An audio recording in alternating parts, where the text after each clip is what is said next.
Yo, what's going on, guys? Crispy Flakes here. For today's video, I came across this article on Bleacher Report by Jonathan Wasserman. This is grading top 2018 NBA draft prospects in each key category. So basically, guys, we are going to go through all these players right there, check out the grades that were given, and I'm going to see if I agree or disagree. You know, if a player was given a certain rating, I'm going to say what they need to do or why they need to improve on a certain aspect of their game if they really want to find true success in the NBA. Because as we all know, these are the top prospects, but for every top prospect list, there's always simply going to be busts in the NBA. So let's get started on this.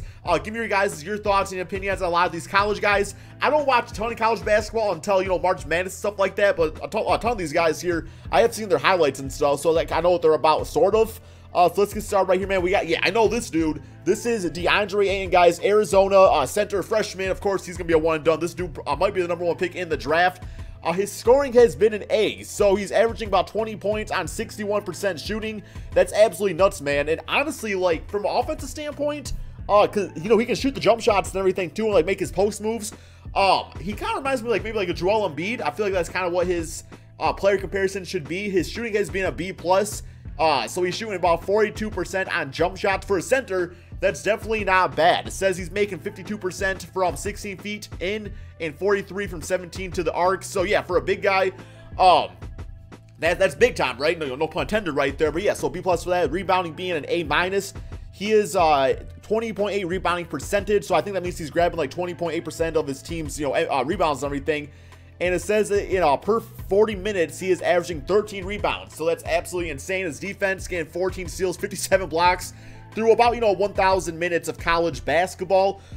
Thing about defense in college basketball, it really is a lot different than compared to, you know, the NBA and everything like that. Just because in college basketball, you do find a lot of less athletic players, but that does show that, you know, he actually is willing to play defense and improve on that. So a B for that. You know, for a center, you definitely want to get that probably to the B+, A- range, just because you are the last line of defense when it comes to the NBA.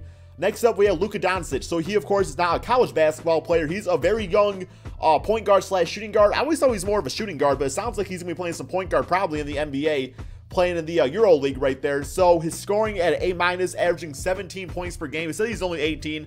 Another case where, you know, the Euro League is the second best basketball league in the world. But when it comes to scoring, though, I'm sure he's not facing up against a lot of guys that he's going to find in the NBA. He is 6'8". So what scares me about Luka Doncic when it comes to him being a scorer is, you know, guys like Mario Hezonja was a big time scorer, you know, when it came to the Euro League, but he kind of busted in the NBA. So I really hope it's not that case. Guys that are Luka Doncic fans, do you see him as a bust, or do you think he is actually going to be a good NBA player? Let me know. Shooting is at a B, so he's getting about 1.6 3-pointers per game. You know, as a point guard / shooting guard in the NBA, you know, that's dominated by the 3-ball now.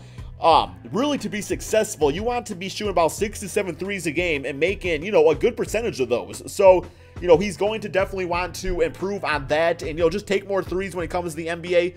I don't know, is the arc in the Euro League, is it different than the NBA, or is it all the same? Because that can also play a factor. I know you got different rules and stuff. Playmaking, he has a 4.5, roughly a 4 or 5 assist to 2 turnover ratio, which equates roughly, not quite this, but, you know, let's say a 3 to 1. Not quite that good, because that's like historically great, but still pretty solid. You know, 4.5 assists. It definitely is going to be interesting to see if he's more of a scoring-oriented guard or if he's more of a playmaking. I think he's definitely going to go the route of, you know, a shoot-first point guard if he plays that route. But, you know, if you want to get those assists to about 8 or 9 a game, I would say. Defense, a C+. Yeah, but, you know, he's only 18. His body's still developing. He's currently 6'8". So before it's all said and done, we might be looking at, you know, a 6'10 or a 6'11 Luka Doncic. So, you know, being 18, he still has at least another, you know, 3 years of growing left, I'd say. All right, next up, we have Jaren Jackson Jr., power forward of Michigan State. So his scoring is at a B. Looks like, damn, 18 of 22 on post-ups. That's going to be interesting just because the post-up is definitely a dying sort of skill set in the NBA. You definitely don't see the post-up being utilized as much as it used to be. I mean, that's why guys like, you know, Jahlil Okafor, who has great footwork, just has not really found a great role in the NBA just because, you know, scoring from that range doesn't really do all that much. His shooting is at A, though. So, yeah, 42% on catch-and-shoot jumpers. And that is what separates, that might be what separates a Jaren Jackson from a guy like Jahlil Okafor's Jahlil. Can't really shoot the basketball. So, you know, if this man can work the inside-out game, that's going to be so useful for an NBA team out there. And he says shooting like 79% from free throws, so that's big time also. And he can make threes. So, okay, that's nice. Rebounding at a B. Okay, so what's his rebounding at? Jackson's undisputed 8.3 offense rebounding percentage may be tied. Okay, blah, blah, blah, whatever. Okay, so yeah, it looks like his rebound is just kind of average, which is fine. I mean, especially if he's more like a stretch big. That's just kind of how some guys are these days when it comes to big guys in the NBA. And his defense is at an A+. Okay, so if you are making threes and you are playing defense, you are going to find some room in the NBA. It says he's got a 7'4" wingspan. Oh my god, dude, that is insane. Okay, so yeah, he looks like he's going to be just like the perfect like 3-and-D stretch big in the NBA. All right, next up we have Mohamed Bamba, Texas center freshman. Okay, so his scoring is at a B-. I don't know much about this guy's game. Would you say, I want to see his other stats here real quick. His shooting's at a B, so he can make 3-point shots. So I was kind of wondering if he was just more of a rim protector out there, but it looks like he does actually have a bit of a 3-ball out there. So, you know, 13 3-pointers, that's not all that much. 13 of 49, actually. So I don't know what that works out to percentage-wise. Rebounding is good. Defense is good. So it looks like when it comes to Mohamed Bamba, we are seeing a player that is already great defensively, has potential, you know, to add the jump shot to his game, which is just what you want to do in the NBA if you want to, because that's the difference. It's like, if he's just defense, okay, well then all of a sudden we might be able to find you a spot on the bench. If you can play defense but also bring something to a jump shooting league, well then all of a sudden you look like you can probably be a starter out there. All right, next up we got Trae Young, definitely the player on this list I know the most about. Scoring at an A, yeah, 28.3 points per game. It's funny because a lot of people like criticize him for being like too small and everything like that, and he kind of gets some of the same criticisms as Stephen Curry.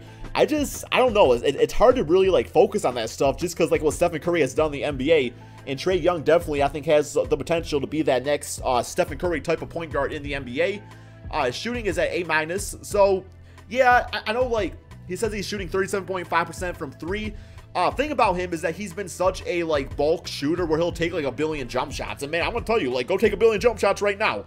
You might start off hot and everything. If you're not really selecting your shots, you're just kind of pulling up from anywhere. Not only is fatigue going to affect you later on in games, but you know, also that's just gonna take a big hit to your shooting percentage anyway, you know, when defenses know that you are coming down the court to take the jump shot, not really looking to pass. So, you know, he might want to work on his shot selection, because you don't want to be J.R. Smith. You don't want to be J.R. Smith where it's like some games, you know, you're going hot, going 10 for 10 from 3, then the next game you're going 0 for 20. You definitely don't want to be that. So I think he'll definitely figure that out though. Playmaking A, he has a 50 assist percentage, so I'm thinking that pretty much means that like when it comes to like the assists on his team, he accounts for at least 50% of those.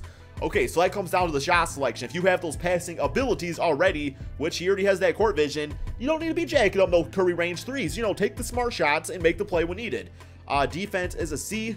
You know, at 6'2", I mean, you know, there's not a lot of good, great 6'2" point guards in the NBA anyway. As long as you can just keep your guy for, you know, especially because he got the offense too. So if you can just keep your guy in check somewhat, then you're good to go. So, but of course, you always want to work on defense and things like that. You don't want to be known as the guy that just doesn't work on it. All right, next up we have Marvin Bagley III, Duke, power forward. Although I think he's gonna be playing a lot of center in the NBA. I've heard a lot of player comparisons to like Kevin Garnett and Anthony Davis. So yeah, we'll see what he can do. Scoring is at a B+. He's getting about 21 points per game on 60% shooting. So if anything, he's efficient, which is big time. Shooting is a B-, 17 of 48. Damn, dude, it's so like interesting seeing these big dudes come into the college game and start shooting those 3-point shots, just because like this is something we've never seen before. Like everybody knows they need to be a shooter now to be successful, and because like Marvin Bagley, I mean, this is like saying that, yo, Kevin Garnett, who actually didn't play college, right? He didn't play college. He was straight out of high school. But just like practicing 3-pointers, like we just don't really expect that from KG out there, and that's kind of what the era of basketball is looking like. Rebounding at an A, 18.6 rebounding percentage, so you get rebounds. Defense, yeah, that's a criticism I've heard about him out there. Sounds like he's got pretty poor awareness. So that's also something that can be improved on over time, but you know, that can kind of keep you from being successful right away in the NBA to maybe being a 3 to 4 year project, just because, you know, if you don't have that defense, then all of a sudden the coach ain't not only going to play you, but when you are out there, you're going to be getting into foul trouble and stuff like that, and that's going to hinder your development. Next up, we got Mikal Bridges, Villanova, small forward. He is a junior. His scoring at a 97 percentile on spot ups. So, you know, if you can be a spot up dude out there, I'm curious what his defense is going to be at. Shooting at A-, 42% on 3. Yup, there's a spot on you in the NBA with doing that. Now, if his defense good, playmaking at a C, whatever. Oh, damn, dude. 2 steals, 1.4 blocks per 40 minutes. Guys, we might be looking at like the next, like, I don't know, I don't want to say Avery Bradley, but, you know, if he can bring that defense and knock down them shots like that, then he's going to be like maybe like a Robert Covington, just an amazing 3 and D player out there. All right, next up we have a power forward from Duke, Wendell Carter Jr., a B+ in scoring, 21 points per 40 minutes. Damn good numbers. You know, not playing against the same defense you're going to see in the NBA, but that's definitely a step in the right direction. That's what these numbers show. It's just kind of like, you know, like does this player have the capabilities, the potential to really, you know, develop and become that 21 point per game scorer in the NBA? Shooting at a B+ on 18 of 36 on threes, so doesn't shoot a ton of threes, but he does hit them, so maybe he wants to add that to his game a bit more. Rebounding at an A, that's amazing. Defense at a B, A block percentage. So it says he's blocking 3.2 shots per 40 minutes. I mean, that's the defensive player of the year if you ask me, right? Plus he can shoot. All right, next up we have Kevin Knox, Kentucky small forward. Definitely seeing a lot of, this is definitely the era of forwards, like, or I guess I should say the draft class of forwards. Ton of like small forwards, power forwards out here. Okay, so scoring is at a B+ 86 percentile on runners. Okay, so he can do that, at least get to the basket, get that runner going. B+ on shooting, 1.6 threes per game. Damn, he's only 18 too, so yeah, think about that stuff. Rebounding at a D. Yeah, at a small forward, it says he's 6'9", 215 pounds, bringing in 6.7 boards per 40 minutes. I mean, for a small forward, that's not too bad. You know, you get him in the right situation out there. You know, he can knock down the 3 balls at least. So 6.7 boards, I would not say is too bad. You just, you don't want to put him on a team where, like, the center's not good at rebounding. So you definitely want to put him alongside maybe, like, imagine this dude went to, like, the Pelicans or something, just brought some shooting to the team out there. Well, you got Anthony Davis and DeMarcus Cousins scooping up rebounds, so all of a sudden, being 6'9", having that length and being able to shoot, he's good to go. Defense at a C-. Yeah, that's going to get you right there, being 6'9", 215, being quick. You got to be able to play that defense. There's so many great small forwards in the NBA. You're going to get freaking toasted up, man. Crispy style, extra crispy, if you don't start playing some defense. All right, next up, we got Colin Sexton, point guard. So finally, another point guard on here. Scoring at an A-. I just remember that one game where it was like 5-on-3 and he was just killing it. I was like, yeah, this dude's definitely got that grit and grind. B- for shooting. So as a point guard, I was saying earlier, you want to be able to shoot. So he's made just 24% of his threes. That's not a good look. Definitely not a good look. It says he doesn't get a great arc on his shots. So hopefully that's something that, you know, once he's working with NBA, you know, guys out there and coaches and shooting staffs and everything like that, they can hopefully maybe get his arc from being a little bit, you know, not so much flat out there.